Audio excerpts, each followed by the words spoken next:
Bienvenue, c'est cette vérité. Nous sommes ce soir avec M. Mamadou Mansaré, secrétaire général adjoint de la CNTG.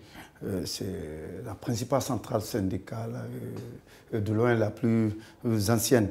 Il est par ailleurs le principal négociateur avec le gouvernement. Merci M. Mansaré ou camarade Mansaré d'avoir répondu à notre invitation. Merci à vous, surtout Espace, qui est toujours à l'heure des grandes vérités. Merci beaucoup. Alors, je viens de le dire, M. Mansaré, vous êtes le principal négociateur avec le gouvernement, mais cette fois-ci, vous ne voulez pas négocier. Il y a des préalables. Ce n'est pas traditionnel, ça, chez vous? Pas du tout, ce n'est pas du tout traditionnel, parce que nous avons été toujours soucieux de quoi? De la paix, de l'unité et de la quiétude. Je commencerai par rendre d'abord grâce à Dieu. Je rendrai grâce à Dieu pour m'avoir pu me mener jusqu'aujourd'hui. C'est l'heure de la grande vérité. J'ai été le témoin oculaire de tous les grands événements qui ont eu lieu après l'indépendance. De la lutte pour la démocratie, à la constitution des forces vives ici, jusqu'à la lutte pour les acquis sociaux. J'ai tout vécu et j'ai été négociateur. Et j'ai eu la lourde responsabilité de mener les négociations depuis 2010. Donc je suis témoin oculaire, je suis engagé par mes paroles et par mes écrits. Pourquoi vous voulez rompre avec cette tradition de négociateur? On nous oblige à rompre avec ce principe de négocier. Le gouvernement Kassori est venu avec un principe, celui du pharaon. Le gouvernement Kassori et le Premier ministre est venu avec l'ambition de tuer ce qui est le plus fondamental pour les sociétés africaines, qui est l'arbre à palabres, où tout le monde se réunit, on trouve la solution idoine pour la bonne marche de la société. Et dès les premiers jours, il a commencé par nous dire qu'ils vont prendre une décision qui n'est pas négociable. Il nous invite simplement pour discuter des mesures d'accompagnement. Alors qu'il y a un protocole d'accord qui a été signé entre les partis depuis 2015, paraphé par la représentation du peuple qui est l'Assemblée nationale et par le médiateur, l'inspecteur général du travail, qui engage les partis au respect de ce protocole. Et sur le point 2.1, sur le carburant, il est clairement établi ceci, que tant que le baril se maintiendra à 57 $, le prix du carburant restera à 8 000 francs. Vous vous souviendrez à l'époque que le baril est descendu jusqu'à 35 $. Ce qu'on dénonce aujourd'hui du côté du Mali et de la Sierra Leone, c'est l'effet inverse qui se passait. La Guinée se faisait ravitailler à partir du carburant du Sénégal, de la Sierra Leone, du Libéria, de la Côte d'Ivoire, de tous les pays frontaliers. Pourquoi à l'époque vous n'avez pas dénoncé? Nous avons dénoncé sur toutes les presses. Nous avons rencontré toutes les chancelleries. À l'époque, nous venions de sortir d'un contexte économique très difficile. Ebola venait de passer. Nous avions aussi le programme PPTE à atteindre. Nous avons à aller vers le programme renforcé. Vu toutes ces conditions, nous avons pris la lourde responsabilité, malgré que le peuple ne nous ait pas compris ce jour-là. On a dit qu'il nous faut des infrastructures, qu'il nous faut faire des sacrifices. Nous avons serré la ceinture. Nous avons serré la ceinture, on a mis ce protocole.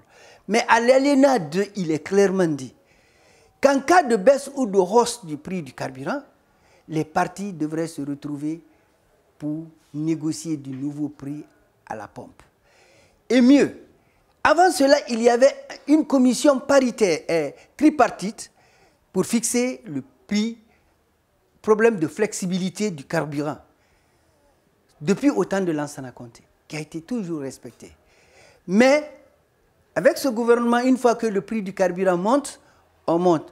Mais il n'est pas question de flexibilité dès qu'il y a baisse. Dans les autres pays, c'est 0 centime qui est augmenté chaque fois. Donc les gens ne sentent pas. Et d'un seul coup, le couperet tombe un samedi à 0 heure pour prendre tout le peuple en surprise, pour dire qu'on augmente de 25%, soit 10 000 francs le prix du carburant. Oui, parce que vous savez quand même, vous avez dit que le protocole disait qu'à 55 $, si je ne m'abuse, le prix devait rester à 8 000. C'est ce que vous venez de dire, oui. C'est cela. Il est maintenant à plus de 70 $. Normalement, il doit augmenter le prix. Mais, bien sûr, le prix devrait augmenter. Devrait augmenter. Mais à condition que les partis s'asseyent, on prend le juste milieu. Mais pourquoi nous avons dit que le prix n'augmentait pas? Je vais vous donner quelques chiffres que vous allez voir. Comment vous pouvez expliquer que la seule primature peut consommer 857 litres par jour? Ou bien le ministère de l'administration du territoire, 3663 litres jour? Ou bien vous prenez le ministère de la Sécurité et de la Protection sociale, 3211, etc., etc. Oui, M. Mansaré, ça peut paraître facile. Vous parlez de chiffres, c'est de grands chiffres, mais peut-être que vous n'êtes pas allé jusqu'au bout pour savoir qui les consomme. Si vous prenez le ministère de l'administration des territoires, est-ce que vous êtes intéressé à savoir que c'est quand même le ministère qui gère les 33 préfectures? Est-ce que tous les préfets sont dotés en carburant à partir de ce budget? Nous sommes allés jusqu'au tréfonds du budget. Tout cet argent, tout ce carburant va dans le réservoir de monsieur le ministre? C'est cela? Tout ce que nous vous disons, c'est avec des documents parce que le budget, il est public. Oui. Il suffit de lire dans le budget pour voir. Je vais vous donner un autre exemple. Comment vous pouvez vous imaginer en tant que citoyen que les mobiliers et les ordinateurs soient tous classés au niveau de la ligne 6, c'est-à-dire durée de vie 1 année. Et vous savez combien ça coûte? Un bien et service? Vous êtes en train, dans ce cas, de remettre en cause toute la gouvernance. Mais est-ce que alors vous ne partez pas au-delà de vos revendications catégorielles? Parce que cette principale revendication, traditionnellement chez vous, vous battez pour que vos adhérents puissent vivre mieux, les travailleurs. Mais si vous mettez l'accent sur tous ces problèmes-là, c'est un problème de gouvernance qui va... Vous ne pensez pas que cela va un peu au-delà de vos prérogatives en tant que syndicaliste? Je suis très bien à l'aise avec cette question. Mais comment tu veux que j'augmente moi mon salaire quand il y a une mauvaise gouvernance? Quand on fait en sorte que ce qu'on donne par cette main sort de ce côté. Aujourd'hui, quand tu prends le sac de riz, c'est à combien? Quand tu prends le petit concoui, c'est à combien?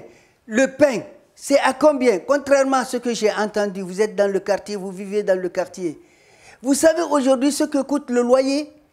Quand nous avons fait le petit calcul, pour qu'un père de famille puisse vivre aujourd'hui en Guinée, il lui faut un minimum de 6 millions. Si nous étions comme certains, on aurait dit au gouvernement, augmentez ce que vous voulez, donnez-nous 6 millions. Mais nous sommes que 100 000. 100 000 travailleurs. 100 000 travailleurs au niveau de la fonction publique. Sur environ 12 millions, 13 millions de Guinéens. 100 000 travailleurs au niveau de la fonction publique. Si tu prends privé y compris, arrondissons à 300 travailleurs indirects. Mais et le reste de la population? Chacun de nous au moins a 10 personnes derrière. Donc d'une manière ou d'une autre, la bonne gouvernance est une exigence de la démocratie. Et qui dit gouvernance parle de justice sociale, la juste répartition équitable des biens. Est-ce que vous savez qu'aujourd'hui nous sommes la quatrième puissance en tant que pays producteur de bauxite? Et en 2019, nous allons dépasser la Chine et le Brésil. Et l'Australie, nous deviendrons premier producteur. Pendant la Première République, on ne produisait à peine que 15 millions. Oui, Monsieur Mansaré, tout ça vous appelez ça chez vous des mesures d'accompagnement, mais vous refusez de venir autour de la table pour discuter de tous ces problèmes. C'est ça le hic. On n'a pas refusé de venir. Vous avez dit qu'il faut d'abord baisser le carburant à 8 000 avant de venir. C'est ça le préalable. Non, ça dit que vous avez pris le train en marche. Quand nous sommes arrivés à la primature, il était 16h jeudi. D'abord, mercredi, on nous a fait attendre jusqu'à pareille heure. Après, on nous dit que le Premier ministre était à l'Assemblée. Nous avons patienté, c'est le chef du gouvernement. Le jeudi, à 16h, nous avions été convoqués. Et quand nous sommes arrivés, le premier constat a été que nous vous avons invité parce qu'une décision va être prise. Cette décision n'est pas négociable. On est venu simplement que vous parlez de mesures d'accompagnement. Et parmi les mesures d'accompagnement qu'on nous cite, un premier temps, 40 bus, un deuxième temps, les 60 autres vont suivre, plus ensuite le train Guinée Express qui va marcher. Est-ce que c'est ça la Guinée? Est-ce que c'est ça les mesures d'accompagnement? Nous avons compris qu'il y a quelque chose qui ne marchait pas. Et le Premier ministre était accompagné par le ministre du Budget et le ministre du Pétrole. Nous l'avons très respectueusement demandé, Monsieur le Premier ministre, avec tout le respect qu'on vous doit, il y a notre troisième pied qui manque. Vous avez parlé de dialogue social. L'OIT, l'Organisation internationale du travail, dit que le dialogue social a 3 pieds. Le gouvernement, le patronat et le syndicat. Nous constatons que dans cette salle, le patronat n'est pas représenté. Nous souhaiterions, parce que ce patronat est signataire de ce protocole, soit présent autour de cette table parce que ça va l'engager. Et deuxièmement, nous avons constaté que l'État étant le plus gros employeur, le ministre en charge de la fonction publique n'est pas présent autour de cette table. Troisièmement, le ministre en charge du dialogue social, qui est le ministre du Travail, n'est pas présent autour de cette table. Veuillez accepter, Monsieur le Premier ministre, avec tout le respect qu'on vous doit, de reporter cette séance. En réponse, il nous dit, bien, d'abord, c'est mon droit régalien de choisir le ministre qui doit négocier avec vous. Qui vient négocier avec eux. J'ai dit, attention, Monsieur le ministre, Premier ministre. Si la Guinée est interpellée demain devant la Commission nationale des normes, ce n'est pas vous le Premier ministre qui serez présent. C'est le ministre en charge du travail. Vous avez peur d'être arrêté? Monsieur le Premier ministre, nous nous connaissons depuis autant de Lansana Conté. Vous savez que nous sommes des guerriers accomplis au combat. Il ne s'agit pas de cela. Il s'agit d'un principe. Parce que j'ai commencé à sentir... Et ça ne marchait pas, M. Mansaré. Et finalement, pourquoi vous avez quitté la table de négociation? Pourquoi vous n'avez pas voulu discuter des mesures d'accompagnement? Comment vous voulez qu'on puisse discuter des mesures d'accompagnement quand le protocole en lui-même est violé, en son alinéa 2.1? Comment vous voulez qu'on négocie quand on nous dit que c'est non négociable? Et les mesures qu'on nous présente, c'est des mesurettes. Nous, on les a... C'est vous qui avez quitté quand même. Non, on n'a pas quitté la salle. Nous avons demandé... Après tout, c'est vous qui avez dit que vous ne négociez plus. Quand nous avons quitté la salle, on est venu rendre compte, nous ne sommes que des mandatés. On est venu rendre fidèlement compte au peuple. Et avec le protocole à l'appui. D'accord. Les travailleurs unanimement ont dit, si le gouvernement veut négocier sérieusement, qu'il respecte son engagement comme vous l'avez toujours respecté, c'est d'abord de ramener le prix à 8 000. Et à partir de là, on voit dans le budget tout ce qui peut être rationalisé, les dépenses. Si on te dit, toi, de serrer la ceinture, il faudrait bien que je serre la ceinture. Vous tous, vous voyez le train de vie de l'État. C'est sans commentaire. Si on dit au peuple de serrer la ceinture, le peuple peut serrer la ceinture. Mais qu'on voit rationnellement dans le budget qu'eux-mêmes ils ont présenté au fond, de diminuer. Et ensuite, on verra le juste milieu qu'il faut, s'il faut faire un sacrifice pour augmenter le prix adéquat. Monsieur Mansaré, c'est à cela qu'ils n'ont pas voulu. Que répondez-vous à ceux qui croient que vous êtes dans une guerre d'ego? Vous n'êtes pas en réalité en train de défendre vos travailleurs parce que qui sont quand même tenus au collet, au cou par le quotidien. Ils auraient certainement aimé voir leurs conditions de vie améliorées que de discuter des préalables, un peu de mesures cosmétiques autour des vraies questions. Ce n'est pas un problème de cosmétique. Attention, ce qui se joue là, c'est la liberté et la démocratie qui se jouent là. C'est le droit du peuple de vivre décemment. Chaque personne, chaque individu a besoin de se loger, de se nourrir et de se vêtir décemment, d'avoir accès aux soins élémentaires. Ça, c'est les droits de l'homme qui le disent. Oui. Ce qui se joue aujourd'hui, c'est ça. Ce n'est pas un problème d'ego. Et nous ne prenons jamais une décision sans se référer. Vos collègues étaient à l'Assemblée des travailleurs. Quand nous avons demandé aux travailleurs de nous permettre d'aller négocier, nous avons les arguments nécessaires d'avancer cette négociation, si le gouvernement le veut, si le gouvernement veut faire bouger les lignes. Mais au lieu de cela, nous entendions d'autres discours, surtout à la RTG, dans les quartiers avec les chefs religieux, avec les chefs de quartier, déformant tout ce qui a été dit, disant que si ce n'est pas ça, c'est ça. Si ce n'est pas ça, c'est eux qui ont rompu la table de négociation. C'est eux qui ont rompu avec la tradition de l'arbre à pala. Pour preuve, dès que le médiateur national nous a invités, nous nous sommes présentés. Sans qu'on avait dit qu'on n'allait plus jamais nous présenter pour une mascarade de négociation. Nous n'allons plus nous prêter à ce genre de jeu. Si on veut négocier, chacun n'a qu'à venir, argument à la main, qu'on défende.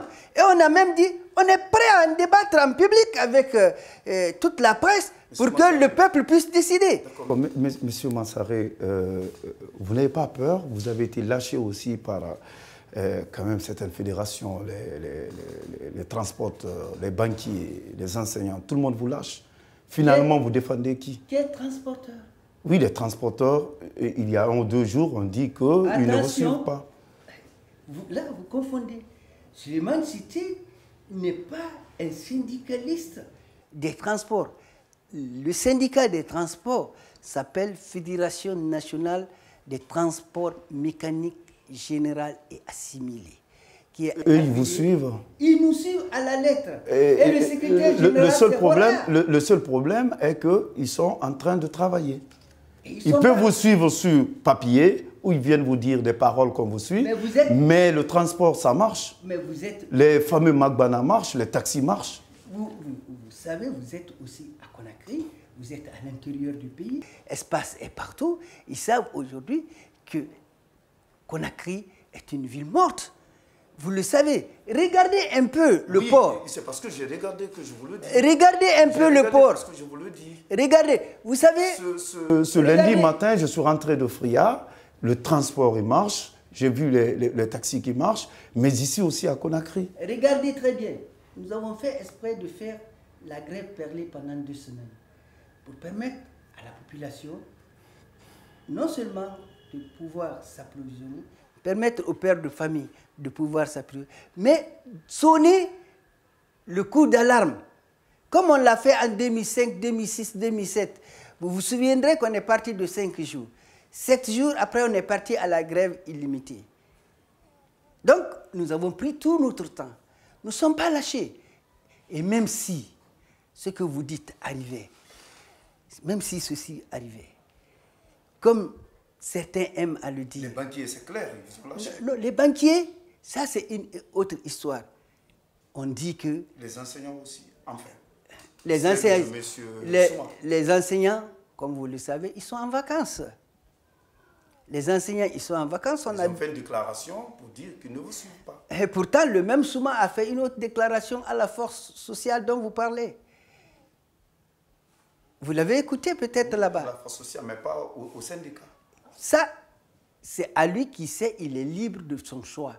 Mais nous, ce que nous savons, le SLEG et la FSPE, qui sont nos affiliés, sont de cœur avec nous. Mieux, la FESABAG, il y a des voix qui se font entendre. Il y a la résonance encore de la voix du général Fofana qui se fait entendre. Un mouvement, ce n'est pas d'un seul trait. Ça prend son temps. Donc c'est pour vous dire tout simplement que l'histoire rattrapera chacun un jour. D'accord, l'histoire rattrapera chacun un jour. Et vous le disiez il n'y a pas très longtemps, justement à propos de Souma, qui voulait mettre l'État en faillite. Vous, M. Mansari, est-ce que maintenant vous êtes dans cette posture? Oui. Et vous savez pourquoi? Ah oui, vous voulez vous aussi mettre maintenant l'État en faillite? Écoutez, je vais vous le dire pourquoi. Je l'ai dit ce jour-là. Vous savez, nous sommes très engagés sur nos engagements. Ce fameux dossier dont j'ai défendu il y a un mois, c'est le protocole en question. Et nous avons fait comprendre aux camarades, attention, vous et nous, ce n'est pas ce que nous avons signé avec l'État. Maintenant, ils vont surfer sur cela pour dire que tout dérapage qui va avoir lieu est dû à ces 40% qu'on a augmenté qu'à une partie des fonctionnaires. Ce n'est pas tous les fonctionnaires, parce que c'est seulement les enseignants qui ont eu une partie entièrement. Les autres, on a étalé. Mais ils vont avoir. Ils vont avoir, mais ça a été étalé. C'est vous dire que nous, en toute responsabilité, on a fait en sorte que ça soit étalé pour éviter que tous les dérapages, parce qu'on savait que le fonds allait revenir et il y aurait eu ces mêmes critiques dont nous portons aujourd'hui. Et ils allaient nous mettre dans un étau. Donc c'est pour cela, nous avons dit aux camarades, attention, ne mets pas ton doigt dans un étau qui va se refermer sur toi et tu vas être à la cause, on va t'indexer comme quoi que c'est toi qui as fait qu'on a augmenté le prix du carburant, c'est toi qui as fait qu'on a augmenté le prix de l'eau et de l'électricité. Au jour d'aujourd'hui, est-ce que vous donnez raison à Souma de s'être comporté de la sorte? À la date d'aujourd'hui, je maintiens toujours ma position. D'accord. Mais aussi, ce protocole que j'ai franchement défendu, je continuerai à le défendre. Hors défendant, il faut que le gouvernement aussi respecte sa part de partition. Il s'agit de quoi faire? D'appeler les partis à la table de négociation. Si le gouvernement vous appelle aujourd'hui, vous êtes prêt à revenir et à discuter des mesures d'accompagnement? Pas des mesures d'accompagnement. C'est là. À discuter de quoi? Nous sommes prêts à négocier, d'abord à voir dans le budget toutes les dépenses superflues, tout ce qui peut alléger ce programme. Et si vraiment il n'y a pas l'équilibre entre la colonne des recettes et la colonne des dépenses, nous pourrons en ce moment voir quelle est la proportion qui peut vraiment aller, parce que n'oubliez pas que nous sommes pendant la période de soudure. L'État même, pendant ce moment, le ministère de la Justice prend une décision pour dire, toi citoyen, même si tu ne payes pas le loyer de quelqu'un, on ne peut pas te vider entre le mois de juillet et le mois d'octobre. Donc c'est dire qu'il faut que l'État même respecte ses propres engagements. Donc nous, notre combat, c'est quoi? Que l'État respecte ses engagements comme nous avons respecté notre engagement. On va dire que vous êtes toujours prêt à négocier, mais autour des dépenses de l'État. C'est-à-dire discuter avec l'État de la gouvernance pour que vous puissiez trouver des solutions à vos problèmes. Trouver des solutions idoines pour que le prix du carburant qui soit fixé soit un prix raisonnable pour la population. Parce que nous savons... Pas que 8 000, un prix raisonnable. Un prix raisonnable, mais nous savons, en âme et conscience, nous savons qu'en débarrassant ce budget de tout ce qui est superflu, nous savons que 8 000 francs, c'est bon pour cette population. Monsieur Mansari, comme je vous l'ai dit, le problème fondamental, c'est la gestion. Et vous voulez aider l'État à mieux assainir ses finances, c'est cela? Bien sûr, et on vous a donné dans le document que je vous ai transmis, l'analyse, on a donné des pistes de solutions pour dire que là où jusqu'où nous voulons partir. Donc, si l'État veut vraiment négocier, avec rationalité, nous pouvons minimiser nos dépenses pour que le fonds ne tombe pas que sur les pauvres populations. Donc, en dernier mot, moi je vous demanderai quoi? La presse surtout, c'est la bonne information à cette population analphabète qui ne comprend pas aujourd'hui les enjeux de notre lutte. Pour que vous veniez à la table de négociation pour clore, vous allez dire, vous attendez à ce que M. Kassori vous dise, venez, on va parler du budget. M. Kassori nous appelle, venez, nous sommes prêts à négocier, il n'y a pas de sujet tabou, on met tout sur la table, on regarde le peuple de Guinée, on regarde l'avenir de la jeunesse en face, et en toute liberté, on négocie ensemble, en frères guinéens, on trouve les solutions idoines pour sortir de cette impasse. Merci beaucoup. Merci d'avoir répondu à nos questions, M. Mansaré.